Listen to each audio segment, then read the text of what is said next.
Good morning students, B Ed second year.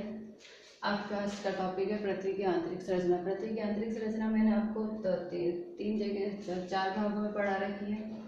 अप्रत्यक्ष स्रोत के आधार पर, प्रत्यक्ष स्रोत के आधार पर, पृथ्वी की उत्पत्ति के आधार पर, और अब है अभिनव मत के अनुसार। अभिनव मत हम उसको कहेंगे कि रिसेंट व्यूज, या हम ये कहेंगे वर्तमान समय की आधार, वर्तमान समय के अनुसार या वर्तमान समय के आधार पर हम कह सकते हैं कि भूपट्टी को हम तीन भागों में बांटा गया है।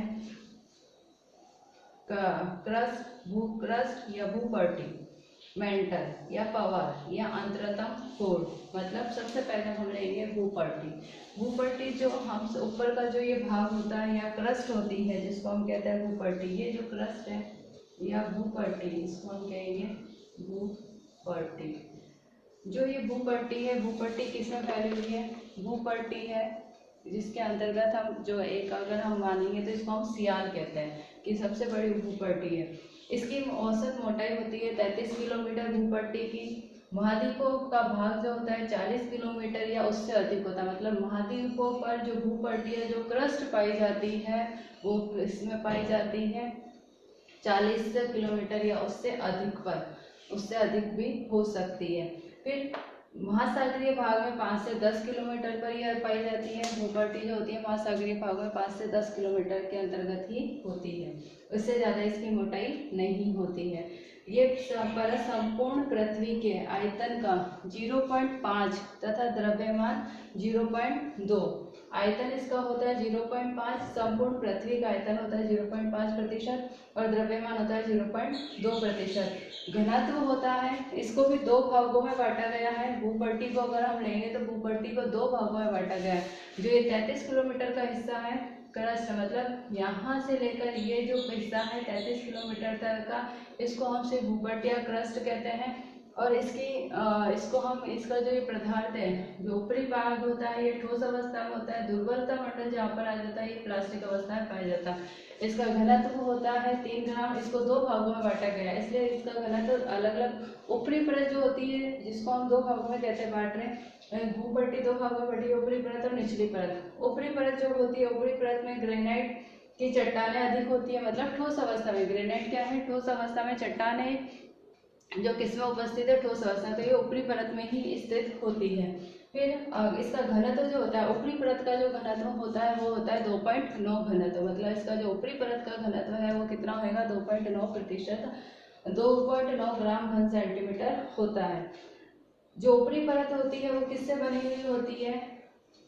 सिलिका, सिलिका प्लस एल्युमिनियम से। किससे बनी हुई होती है? सिलिका प्लस एल्युमिनियम से।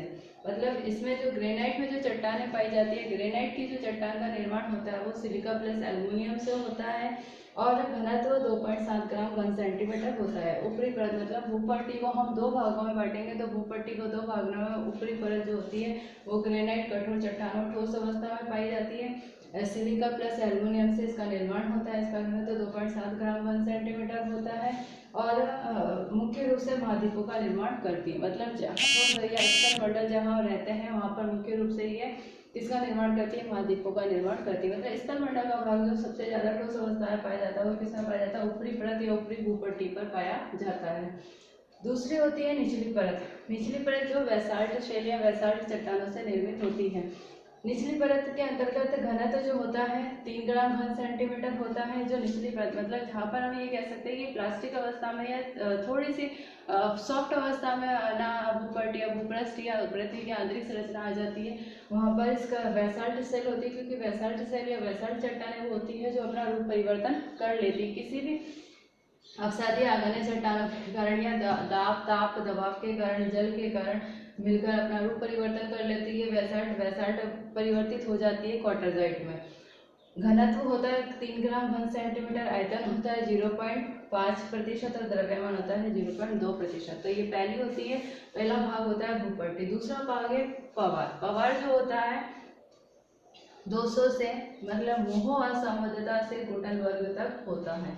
200 किलोमीटर से लेकर 2900 किलोमीटर जो पाया जाता है वो पवार या मेंटल पाया जाता है, जिसको हम कहते हैं सीमा। सियाल सीमा लिप पे भी मैंने एक भाग बताया था आपको। तो क्रस्ट होती है सीआर, मेंटल दूसरी है सीमा, सीमा या मेंटल जिसको कहते हैं। क्रस्ट से 2900 किलोमीटर के बीच का आयतन होता है। क्रस्ट से, ये जो क्रस्ट है ये क्रस्ट है, क्रस्ट से 2900 किलोमीटर का जो आयतन होता है वो होता है 83% और द्रव्यमान होता है 68%।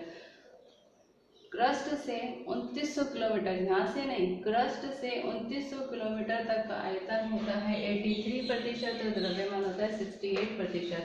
मैंने बताया इसको तीन भागों में बांटा गया है। इस क्रस्ट को 3 भागों में बांटा गया। मोह असंबद्धता, जो ठोस अवस्था में ऊपरी मेंटल जिसको हम कहते हैं, रैपिडी असंबद्धता भी निचली मेंटल जो भी ठोस अवस्था में पाई जाती है, और गुटन वर्ग जिसको हम कहते हैं। तो गुटन वर्ग तक ये जो अवस्थाएं पाई जाती है, मतलब गुटन वर्ग तक जो इतनी भी यहाँ से लेकर यहाँ तक की जो अवस्थाएं पाई जाती हैं उसको कहलाती है मेंटल या सीमा। सबसे पहले इसको पवार को 3 भागों में बांटा गया है। जो पवार है अपना या मेंटल है उसको 3 भागों में बांटा गया है। पहली है मोह असंबद्धता। मोह असंबद्धता की दूरी चालू होती है 200 किलोमीटर से लेकर 700 किलोमीटर तक, या 200 किलोमीटर तक अर्ध तरल दुर्बलता मंडल निम्न वेग प्रदर्शित, मतलब 200 से लेकर दुर्बलता मंडल तक का जो अवस्था पाई जाती है या जो होता वो होती है ऊपरी मेंटल पवार से, और क्रस्ट से नीचे से लेकर 2900 किलोमीटर की गहराई तक विस्तृत है। कहाँ तक विस्तृत है? नीचे से लेकर, पृथ्वी के नीचे से लेकर 2900 किलोमीटर की गहराई तक विस्तृत है।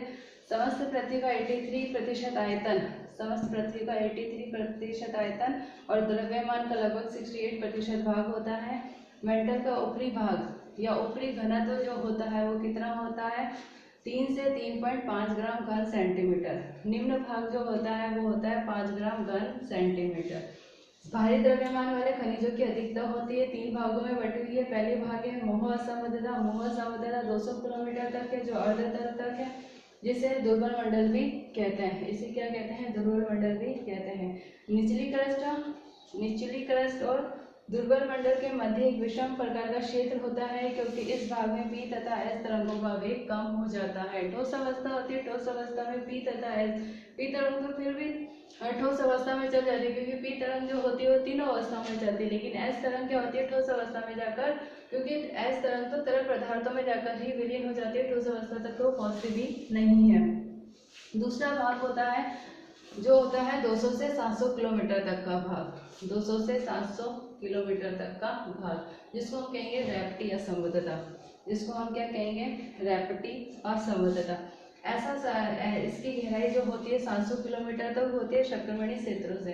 200 से 700 किलोमीटर जो होती है, 200 से 700 किलोमीटर का भाग जिसको हम कहते हैं रैप्टी असंबद्धता, जो क्रस्ट का दूसरा भाग है, मतलब पवार का, सॉरी मेंटल का या पवार का दूसरा भाग है।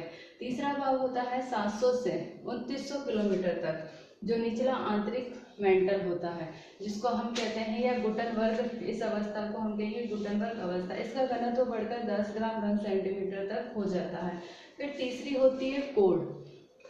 कोड होती है जो सबसे नीचे की, आंतरिक कोड और बाहरी कोड। इसको भी 2 भागों में बांटा गया है, मतलब 6371 से जो त्रिज्या है, क्या है ये त्रिज्या?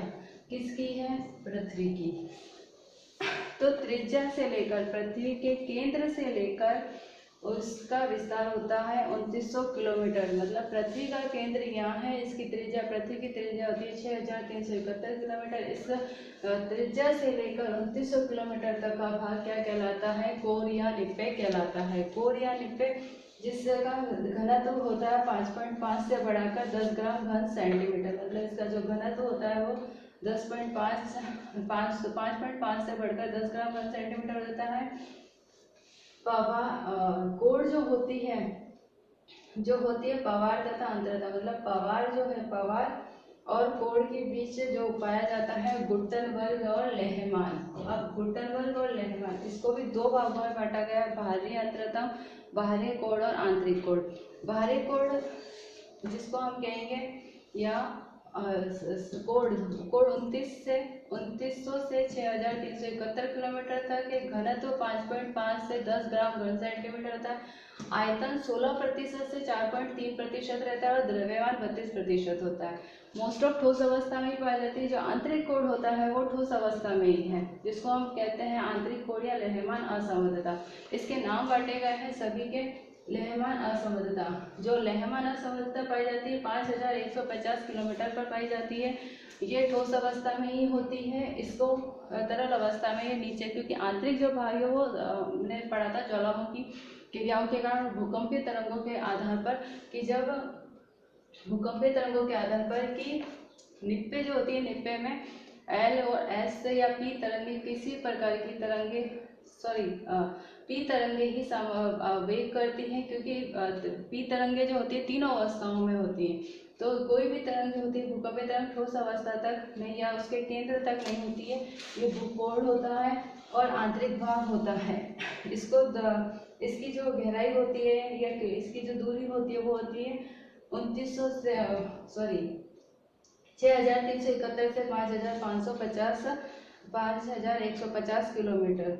और कोड ठोस अवस्था में ही है, तरल अवस्था में नहीं पाया जाता।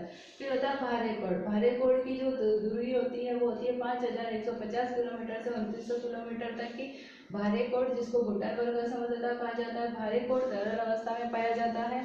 भारे कोड में एस तरंगे दूसरी तरफ विस्थापित हो जाती है और पी तरंगों का वेग कम हो जाता है, क्योंकि पी तरंगे एस तरंगे तो यहाँ पर आकर विलीन हो जाएंगी, खत्म ही हो जाती है, और पी तरंगे धीरे धीरे उड़कर नीचे की तरफ पहुँचती है।